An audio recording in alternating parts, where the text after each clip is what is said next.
Hello and welcome to Khan Academy. My name is Rebecca and I will be teaching you how to interpret graphs from UV Vis spectroscopy. So a little background information.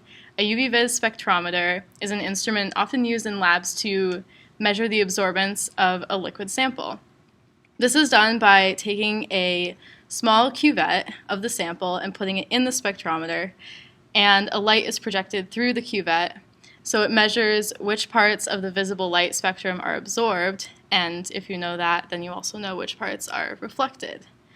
So the visible light spectrum ranges from about 300 nanometers or 400 nanometers in wavelength to about 700 nanometers.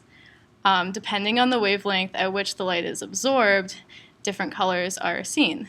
So at about 400 nanometers, blue or violet light is absorbed. And on the other end of the spectrum, at 700 nanometers, red light is absorbed, and every other color is in between.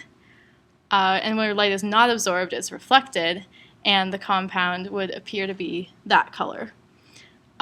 So here is an example of a UV Vis spectrum for chlorophyll A, which is found in leaves. It's a pigment used for photosynthesis.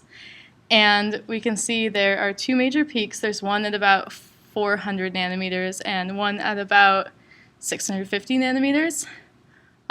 So this one at 400 is in the blue range of absorption.